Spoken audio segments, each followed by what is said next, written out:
il y a un jour où les boulangers n'ont pas dû être très contents. C'est lorsque Jésus a opéré une multiplication des pains.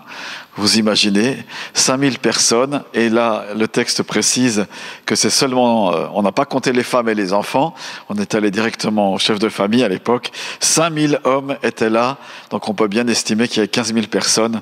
Ce jour-là, 15 000 personnes, en tout cas, ont été nourries directement par Jésus. Jésus a pris 5 pains et 2 poissons, et puis il a multiplié ça.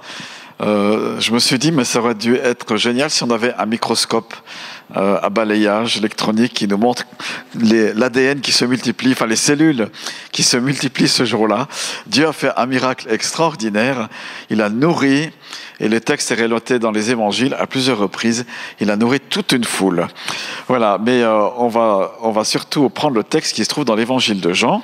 On le trouve ce passage dans les autres évangiles aussi, mais dans Jean 6, on a un passage là qui est un peu plus intimiste et qui m'a poussé à écrire ce titre des défis liés aux défis de la foi défiant les limites. Si votre foi ne défie pas les limites, c'est pas de la foi, c'est un peu du constat, du calcul, une analyse. Vous voyez, on n'a pas besoin de faire fonctionner notre foi, mais pour aller au-delà des limites, croire l'impossible, ce que Dieu a promis, eh bien, il faut faire fonctionner sa foi et marcher dans l'abondance de la multiplication divine. C'est ce qu'ont fait les premiers disciples. Ils ont marché, ils ont appris à marcher par la foi et à dépendre de Dieu très tôt. Et je dis ça en préambule, avant de lire le texte de Jean 6. Très tôt, en fait, Dieu a voulu que les hommes et les femmes, en prenant les patriarches, marchent par la foi. Ils n'avaient pas la parole de Dieu écrite, ils n'avaient pas l'expérience des anciens, des générations précédentes, mais si on pense juste aux patriarches, Abraham, Isaac, Jacob, puis après Joseph, eh bien Dieu, rapidement, il les a mis au défi de lui faire confiance. Est-ce que tu vas me faire confiance ou pas ? Et en fait, vous avez compris que Dieu nous pose encore la question ce soir. Est-ce que tu vas me faire confiance ou pas pour cette nouvelle année, pour ce qui est devant toi, pour un grand défi peut-être que tu n'as jamais vécu, qui est là. Est-ce que tu vas me faire confiance ou pas ? Et ce, de manière active. Regardez Abraham, à plusieurs reprises, mais notamment il y a cet épisode où le fils de la promesse, donc Abraham et Sarah sont âgés, et puis ils ont eu la promesse qui s'est réalisée avec la naissance d'Isaac, alors que ce n'était pas possible, humainement parlant. Ils ont mis leur foi en action, bébé est arrivé, et puis Dieu leur demande de sacrifier ce bébé. Demande à Abraham, sacrifie-moi ton fils, ton premier-né. Mais voilà, et ils ne discutent pas. Ils ne discutent pas. Imaginez, voilà, ce que vous avez de plus cher, ici-bas, je ne sais pas ce que vous avez de plus cher, Dieu vous met au défi de lui offrir en sacrifice, de tout lâcher. Je ne sais pas ce que ça serait, votre conjoint, votre futur conjoint. Est-ce que ça, voilà, vraiment, une folie. Parce que la foi, elle est folie, hein, on est d'accord avec ça. C'est une analyse juste de dire que la foi est folie. Eh bien, Abraham est mis au défi et il y aura une grande révélation juste au moment où Abraham est prêt à faire le geste. Dieu se révèle comme celui qui pourvoit. Je vais pourvoir. T'inquiète pas, je vais pourvoir, ne sacrifie pas ton fils. Il l'a mis à l'épreuve. Pour Isaac, c'était la même chose.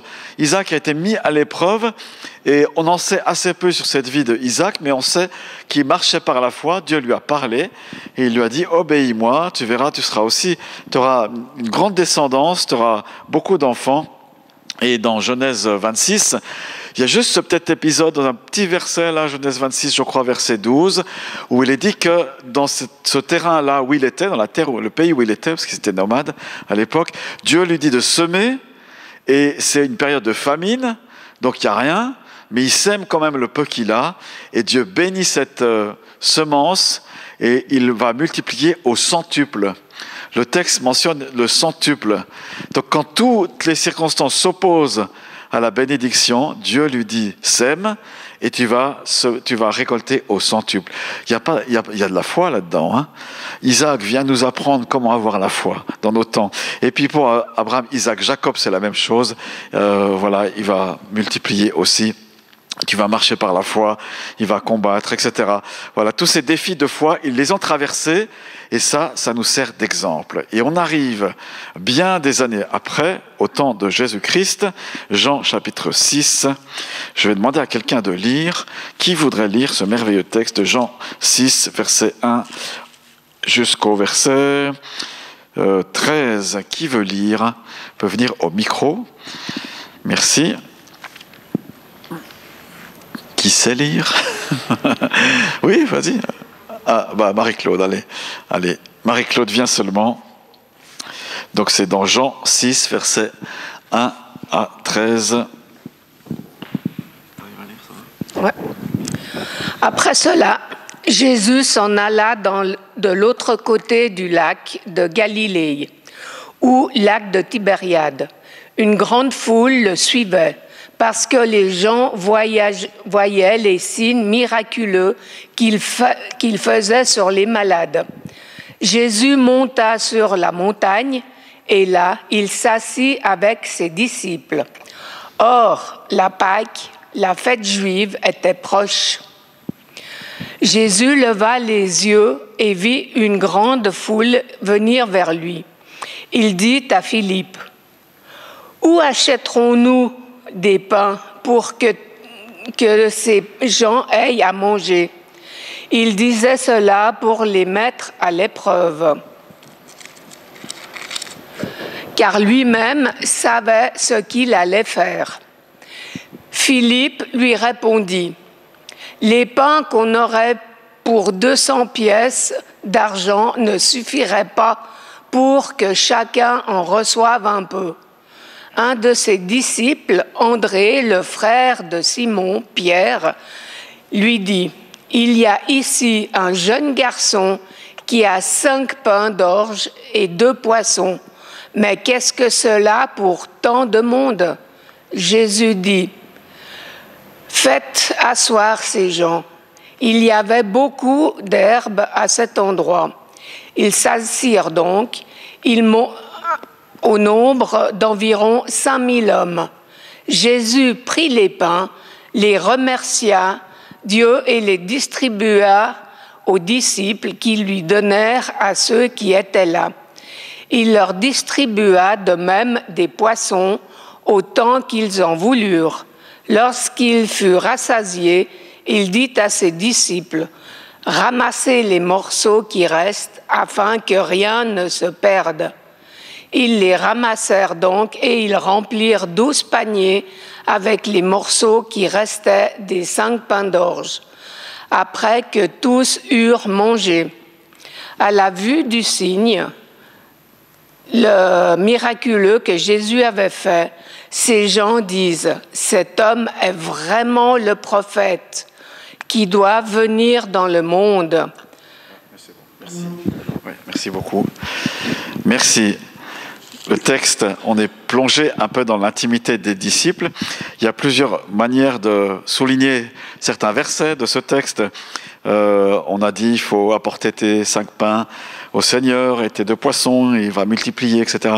Voilà, c'est pas tellement mon propos ce soir, mais évidemment, il y a une exhortation première qui est là, que Jésus est le Dieu des miracles. Voilà, Jésus est le Dieu des miracles. Et si on veut voir des miracles, il faut simplement aller à Jésus. Et il opère des miracles encore aujourd'hui. Il est le même qu'à ce moment-là, là, quand il a nourri les 5000. Aujourd'hui, il est le même, il n'a pas changé. Il a toujours une capacité d'accomplir des miracles. On n'a pas besoin d'aller ailleurs qu'à Jésus-Christ. Et le meilleur moyen, c'est simplement d'aller dans la prière, de parler de déverser son cœur devant le Seigneur. Là, Seigneur, tu vois la lettre que j'ai reçue, le recommandé, tu vois ce qui se passe, etc., ma santé. On peut tout lui dire au Seigneur. Et là, il y a besoin d'un attouchement, on peut aller vers lui, dans sa grâce et dans sa grande bonté. Alors, c'est la première chose que je voulais dire. Jésus est le maître des miracles. Le seul qui fait des miracles authentiques, durables, gratuits, N'est-ce pas? C'est peut-être à souligner ça aussi aujourd'hui. Ces miracles sont là, l'œuvre de la grâce et de la bénédiction. Vous avez remarqué peut-être que quand on vient à Christ pour la première fois, ou les personnes qui viennent de votre entourage à Christ au début, il y a vraiment une abondance de bénédiction sur elles. Elles réalisent plein de choses en une semaine, ce que vous avez peut-être mis à 2 ans à réaliser, elles le font vivre en une semaine. Il y a des bénédictions comme ça qui s'accumulent, des miracles, des choses étonnantes qu'elles peuvent vivre. On a l'impression que c'est les chouchous du Seigneur. Et en fait, c'est vrai. Elles n'ont même pas besoin de mettre leur foi en action tellement. Mais voilà, les bénédictions se déversent au niveau du travail. Voilà, il y a plein de témoignages par rapport à cela. Vous l'avez aussi vécu certainement. Dieu fait grâce. Et alors qu'on chemine avec lui dans la foi, bien justement, il veut, alors qu'on grandit, il semble que l'étau se resserre, il semble que les bénédictions s'éloignent, il semble que les défis sont plus nombreux, et on se dit, mais comment ça se fait? Est-ce que le Seigneur m'aime moins? Est-ce que j'ai péché? On s'analyse et on se suranalyse. Qu'est-ce qui se passe? Et en fait, Jésus, qui est notre pédagogue, comme avec les disciples, il veut nous apprendre quelque chose. Il veut nous apprendre cette marche par la foi qui n'est jamais un acquis. C'est jamais quelque chose où on se dit « Ah ben maintenant c'est bon, c'est réglé pour toute ma vie, le Seigneur va me bénir et c'est parfait, j'ai acquis la chose. » Non, c'est une marche et on apprend. Alors, vous avez vu dans ce texte que Jésus il traverse le lac, ils sont en Galilée, il va de l'autre côté du lac. Et il y a une grande foule qui s'attache à Jésus parce qu'il voit tellement de miracles. Il y a certainement un peu du voyeurisme, il y a des soulagements qui sont là et on est très heureux, il y a les bénédictions qui se déversent en abondance. Voilà, les gens s'attachent à lui. Il y a un phénomène qui est là. Il y a un phénomène et puis on se dit, ça doit être lui le prophète qui doit venir. Alors voilà, il reste là et puis les gens sont confiants qu'à travers lui, beaucoup de miracles se passent. Alléluia. Merci Seigneur. Et puis, juste avant que la foule vienne en masse, Jésus prend ses disciples, ils vont sur une montagne et ils s'assoient. Imagine-toi que tu es avec Jésus. Imagine-toi qu'ils nous disent là, imaginons-nous, qu'ils nous disent, écoutez, on va s'asseoir un petit peu là, ça va chauffer après, mais prenons quelques instants. Et puis la foule au loin arrive. Et le premier qui arrive, c'est la course, quoi. Hein.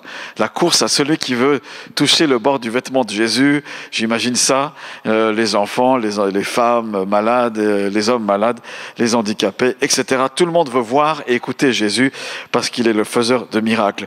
Et puis juste avant que la foule arrive et se précipite sur Jésus, il y a un petit moment, une petite fenêtre. Puis là, on est avec lui ce soir, avec le Maître. Il y a une petite fenêtre. Il pose la question. Le texte de Jean le précise et c'est un petit peu différent dans les autres évangiles. Au verset 6, il est dit « Où achèterons-nous » Verset 5, il demande à Philippe, mais les autres entendent bien sûr, « Où achèterons-nous des pains pour que ces gens aient à manger ?» Il dit cela pour le mettre à l'épreuve. Est-ce que ce soir, dans ta vie, le Seigneur n'est pas en train de te mettre à l'épreuve, Jésus, te mettre à l'épreuve afin que ta foi grandisse. C'est ça la clé pour Jésus. Il veut qu'on vive par la foi. Et peut-être il y a des choses là, tu réfléchis dans ta vie, tu n'as pas envie de te battre pour la foi, parce que la foi c'est un combat. La chair, elle n'aime pas vivre par la foi. Elle dit non, mais c'est cool la vie, vive les vacances. Seigneur, je me mets sur un yacht et tu me bénis, tu remplis mon réservoir, tout va bien, j'ai tout ce qu'il faut. Et puis la foi, c'est un vrai combat. La Bible dit, c'est Paul qui écrit à Timothée, « Combat le bon combat de la foi ». Et ça, on n'aime pas. Hein. Souvent, la chair, elle n'aime rien, à part se mettre dans une chaise longue et puis profiter de la vie, de tout ce qu'elle peut. Mais la chair, on va la mettre de côté, on va la faire taire, parce que Jésus veut la crucifier ce soir dans nos vies, afin que cette foi que tu as reçue, elle soit anoblie. Elle soit purifiée, elle soit éprouvée devant lui, et que Dieu puisse se glorifier à travers ta foi. Alors il se tourne vers toi, on est parmi les 12 ce soir, où achèterons-nous des pains pour tout ça? Et puis Philippe se gratte la tête, il se met à calculer, voyons, on a 200 pièces dans le porte-monnaie, dans la bourse commune, dans la caisse, il fait rapide multiplication, j'imagine, un petit calcul, et on en conclut, ça va pas le faire. Il estime le nombre de gens qui arrivent, ça va pas le faire. Aïe, aïe, aïe, aïe, aïe. Jésus sait très bien ce qu'il va faire après. Hein. C'est marrant, le texte précise. Il les met à l'épreuve.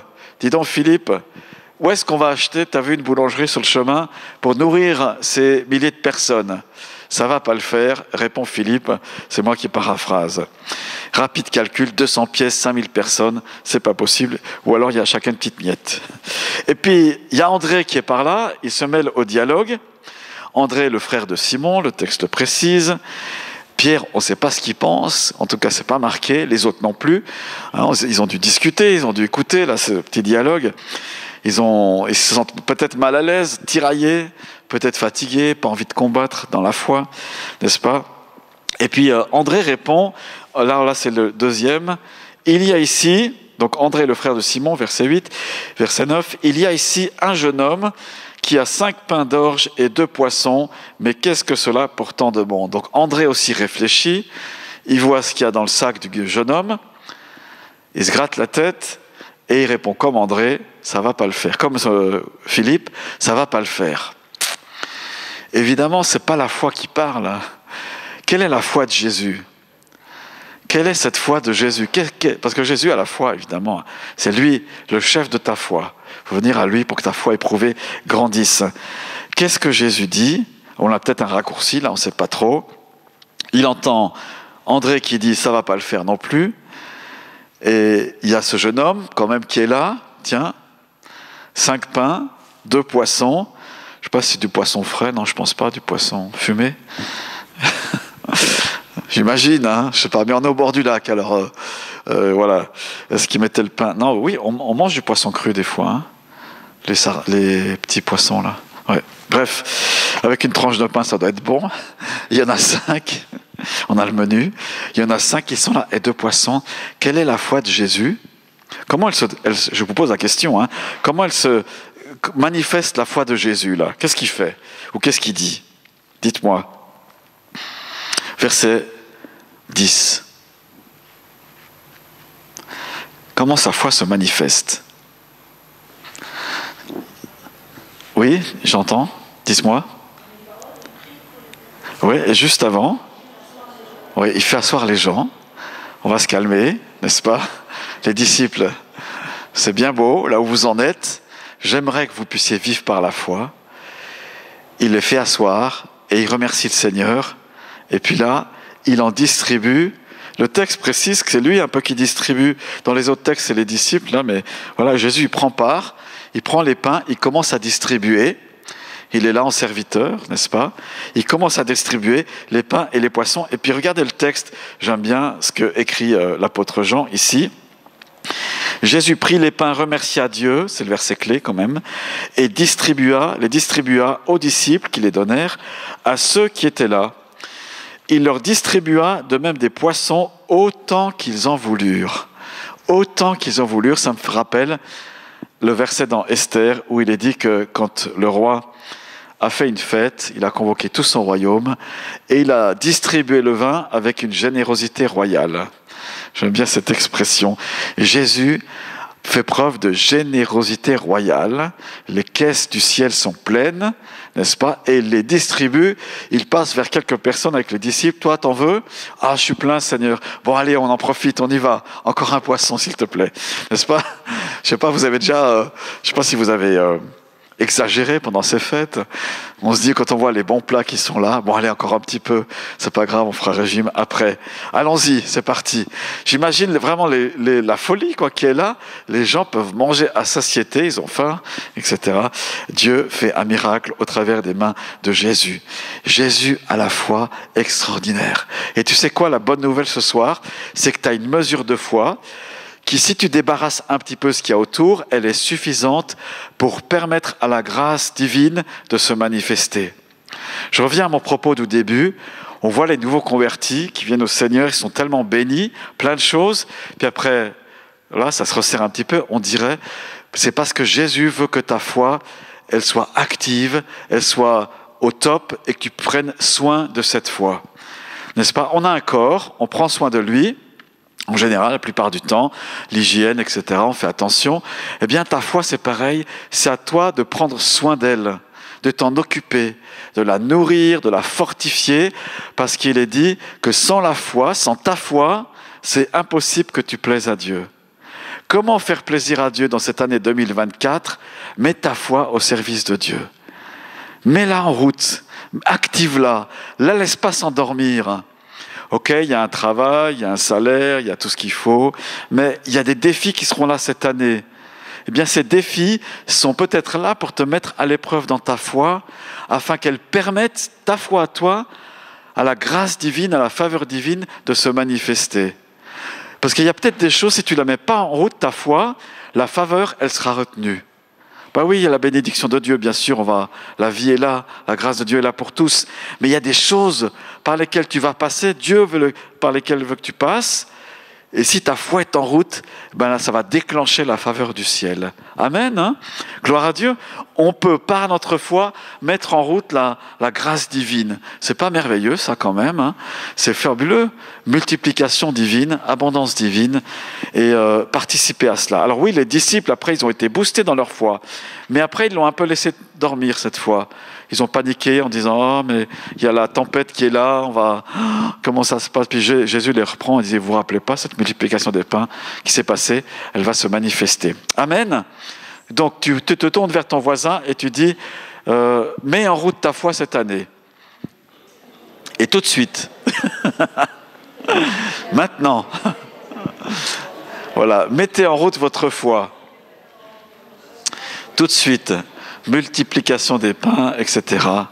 Voilà, c'est par la foi que les choses se reçoivent. C'est tout simple, hein, finalement. Tu as la foi, Dieu a la faveur, la foi honore Dieu et elle déclenche la faveur. Alors André, ils sont où les André? Ils sont là. Philippe, n'est-ce pas? Peut-être premier réflexe, on va calculer. Voilà. Puis après, on arrive à la conclusion, ça ne va pas le faire. Oui, mais c'est là que la foi intervient. Mets en route ta foi. Tu as reçu cette belle foi qui vient du Seigneur. Même, je crois que c'est Jude qui parle de la foi comme étant très sainte. Édifiez-vous, oui, je crois que c'est lui, sur votre très sainte foi. N'est-ce pas? Alors, il ne faut pas laisser la foi de la poussière dessus. Mettez pas de l'incrédulité dessus. Mélangez pas tout ça. Voilà, il faut débarrasser notre foi. C'est une pierre précieuse. Il faut la débarrasser. N'est-ce pas? Mettez un bel écrin à votre foi. Alors, comment est-ce qu'il faut faire pour que notre foi soit forte et ferme?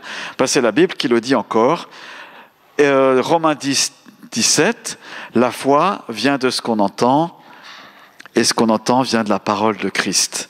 On pourrait presque paraphraser en disant la non-foi vient pas de la parole de Dieu. Tout ce qui est en dehors de la parole de Dieu ne va pas susciter la foi. Ce ne sera pas de la foi vraiment, mais ça peut être un encouragement, un enthousiasme, donc c'est très bien parfois. Mais la foi véritable, elle vient de la parole de Dieu, de la parole de Christ. Amen. Donc concentrons-nous sur cette parole. Qu'est-ce que le Seigneur te dit aujourd'hui ? Hein? Et il nous dit toujours des choses qui vont défier notre foi. Des fois, j'ai envie de dire au Seigneur, mais Seigneur, pourquoi tu ne me laisses pas un peu tranquille? N'est-ce pas? J'aimerais couler la vie. J'aimerais qu'il n'y ait pas ces défis de foi. Ça, c'est la chair qui parle. Et puis, le Seigneur me dit, chut, tais-toi. N'est-ce pas? Quand il y a la chair qui parle, tais-toi. J'ai entendu un magnifique témoignage il y a quelques semaines en arrière. Une église en Angleterre, il n'y a pas si longtemps que ça, qui avait besoin de refaire son bâtiment. La charpente et les toits étaient en piteux état. Donc les quelques paroissiens, ils ne sont pas nombreux, qui étaient là, se sont dit, mais il faut qu'on mette ça en prière. Je ne sais même pas s'ils avaient la foi. C'était une église assez, on va dire, classique, quoi, historique dans son style. Mais peu importe, ils ont commencé à prier, les quelques paroissiens, et ils ont remis ça à Dieu. Ils ont estimé les frais à peu près 100 000 livres anglaises. Hein, donc. Et ils ont remis ça à Dieu, ils ont prié. Voilà, apparemment, rien ne se passait vraiment. Et puis, un jour, en fait, il y a le pasteur, il sort, ou c'est sa femme peut-être, je ne sais plus, du presbytère. Et puis, il voit qu'il y a un sac poubelle classique quoi, devant la maison. Puis il se dit, mais c'est bizarre, c'est pas le jour des poubelles. Voilà. Puis il le laisse là, il part faire autre chose. Puis sa femme, elle voit le sac poubelle, comme ça, et c'est pas le jour des poubelles. Et qu'est-ce qu'elle fait? Elle le met au container. un sac poubelle vraiment, et puis elle constate qu'il est très léger, donc elle le met au container, tout ça. Puis elle réfléchit en disant, mais c'est bizarre parce que c'est pas le jour des poubelles. Pourquoi mon mari, il aurait sorti la poubelle, ou quelqu'un a sorti des poubelles, puis voilà, c'est pas le bon jour, bref, hein, comme on peut faire des fois, nous aussi. Et puis elle va rechercher le sac poubelle, elle l'ouvre, puis elle voit plein de billets des livres sterling, quoi, dedans. Et puis elle a plein de pensées qui arrivent dans sa tête. Elle dit, mince, c'est de l'argent volé. Il y a un voleur qui a posé, il a fait un braquage, un hold-up. Il a posé, il a blanchi sa conscience en mettant ça devant l'église. Et tout ça. Et elle appelle son mari, ils appellent la police. Ils touchent pas les billets, ils se disent, on sait jamais, les empreintes et tout. Et puis la police fait des recherches, il n'y a pas eu de hold-up dans les parages. Ils savent pas d'où vient l'argent. N'est-ce pas? Ils ne savent pas vraiment, c'était il n'y a pas très longtemps. Et bien sûr, ils se sont mis à compter les billets avec la police. Ils ont mis l'argent sur la table du presbytère et il y avait 100 000 livres sterling dedans. Et la police leur a dit, écoutez, on n'a pas de raison de penser que c'est un vol, donc n'ayez pas d'autres pensées que c'est une bénédiction de Dieu voilà, qui leur est arrivée. Et ils ont reçu 100 000. Et évidemment, ils ont pu refaire non seulement le toit, mais plus encore, parce qu'il y avait un bon... voilà, ils ont eu des prix, etc. La bénédiction de Dieu était là. Ils ont mis leur foi en route, n'est-ce pas, pour des gros montants ou des petits montants. Alors quel est le défi qui est devant toi ? En se mettant ensemble, peut-être on a plus de foi, certainement, pour honorer le Seigneur par notre foi. Le principe de la foi, il est marqué dans Habakkuk 2, verset 4. Et ça vaut la peine de reposer cette base, ou de poser cette base, tout simplement. Habakkuk 2, verset 4. Osée, Joël, Amos, Abdias, Jonas, Michée, Naoum, Habakkuk 2, 4. Alors déjà le 2, verset 2, puis c'est vraiment sur ce verset que tout l'apôtre Paul va se baser pour établir le fait que le salut s'obtient par la foi, la vie éternelle se reçoit par la foi. Verset 2, « L'Éternel m'a répondu et a dit, « Mets la vision par écrit, grave-la sur des tables, afin qu'on la lise couramment. » En effet, c'est encore une vision qui concerne un moment fixé. Elle parle de la fin et ne mentira pas. La parole de Dieu, elle ne ment jamais. Le bras de l'Éternel n'est pas trop court pour secourir. Si elle tarde, attends-la, car elle s'accomplira certainement. Il est plein d'orgueil, et on a l'impression que le prophète parle de lui. Il est plein d'orgueil, celui dont l'âme n'est pas droite. Mais le juste vivra par sa foi. Il est en train de constater, le prophète Habakkuk, qu'il est plein d'orgueil. Ça ne va pas dans sa vie. Son âme est tordue, il pêche. Et il a la révélation, l'éclairage, que finalement, si Dieu lui parle, il faut plus avoir confiance en Dieu qu'en soi-même, puisqu'on est orgueilleux, présomptueux, etc. Mon âme n'est pas droite, j'aime bien cette expression aussi. Ce soir, peut-être on peut faire le constat, Seigneur, viens au secours de mon incrédulité, mais le juste vivra par sa foi. Alors en 2024, c'est le défi, peut-être que Dieu nous lance, vis par la foi, tu cherches un travail, le Seigneur sait que tu en as besoin, il y a des promesses qui sont là. Voilà, tous les défis de la vie quotidienne, un examen qui est là, qui est compliqué pour les étudiants, les scolaires, eh bien le juste vivra par la foi. Seigneur, je mets ma foi en toi. Je m'appuie sur toi et chaque jour, on peut se nourrir des promesses de Dieu. Et dans Hébreux 11, verset 6, le grand chapitre de la foi, Hébreux 11, verset 6, le principe, là aussi, est posé pour nous. Or, sans la foi, il est impossible d'être agréable à Dieu, car il faut que celui qui s'approche de lui croit que Dieu existe et qu'il récompense ceux qui le cherchent. Et comme je disais tout à l'heure, à partir d'un certain moment, il faut prendre conscience que la foi est un combat. C'est pas facile, mais on doit faire un effort quotidien pour dire, Seigneur, je fais le pas de foi, je crois à tes promesses plus qu'autre chose, n'est-ce pas? Je me tiens dans la foi et ces bénédictions sont à venir. Elles ne dépendent pas de moi, mais de ta grâce, de ta faveur.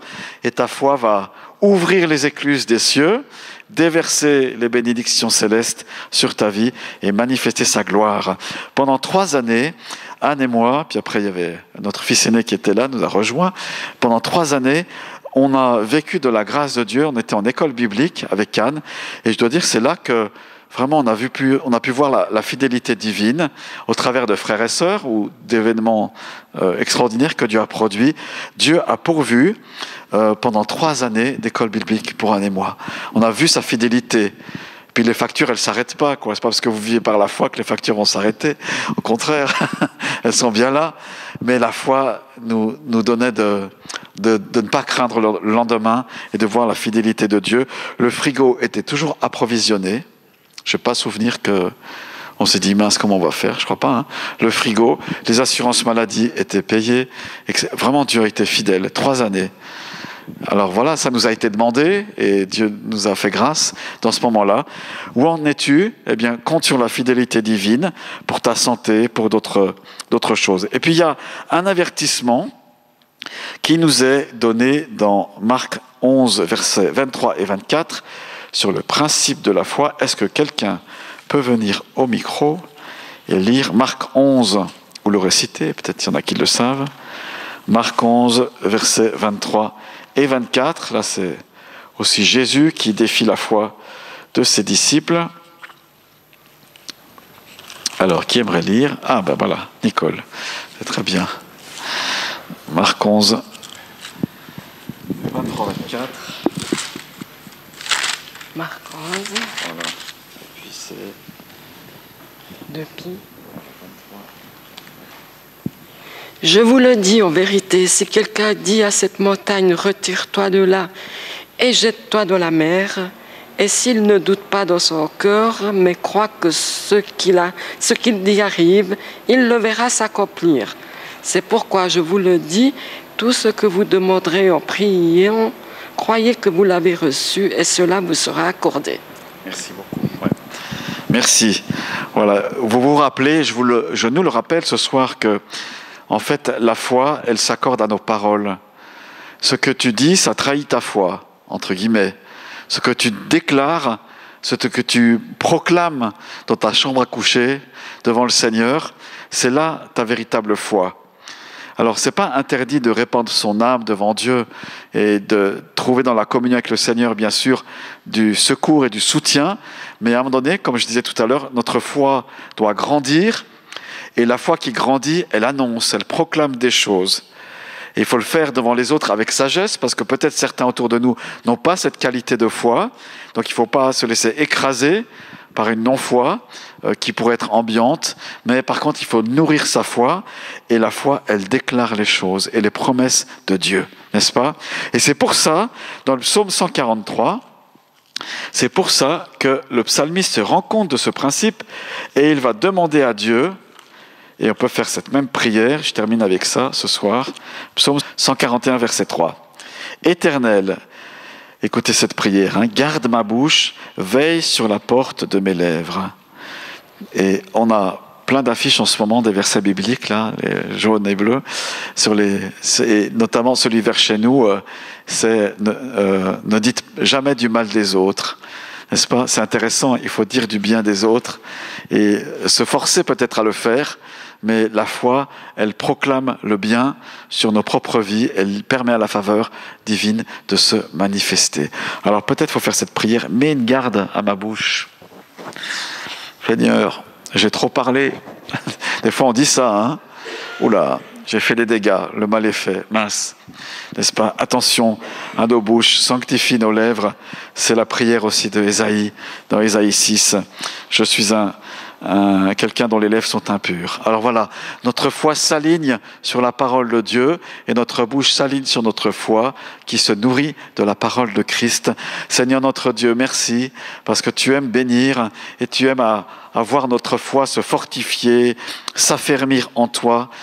Seigneur, certains ont des défis importants, plus que d'autres peut-être, mais on a chacun une mesure de foi. Et je te prie, Seigneur, pour que notre foi soit fortifiée, affermie, réjouit et te réjouisse, et que nous puissions voir à l'avance les bénédictions qui sont à venir parce que nous marchons par la foi, comme les a fait Abraham, Isaac, Jacob et tant d'autres encore. Des sœurs aussi, Déborah, Hulda et bien d'autres ont marché par la foi. Marie a marché par la foi. Seigneur, leur exemple est là extraordinaire et nous voulons ainsi te plaire, t'honorer, Seigneur, te donner peut-être ce qui nous est nécessaire, t'apporter ce qui nous est cher et te glorifier de cette manière-là. Oui, merci Seigneur de fortifier la foi de chacun. Nous nous réjouissons de voir des multiplications, libérer les œuvres et la gloire du royaume de Dieu. Et puis en toute chose, sois glorifié, Seigneur. Merci, parce qu'on veut laisser tomber le Philippe calculateur en nous. On veut laisser tomber le André qui se veut réaliste. Seigneur, on veut laisser tomber cela et ces propos dans lesquels on a été habitué peut-être et déclarer que nous marchons par la foi. Merci, Seigneur. Amen. Amen. Soyez des bons combattants dans votre foi. Et encourageons-nous les uns les autres aussi dans ce domaine-là. Amen.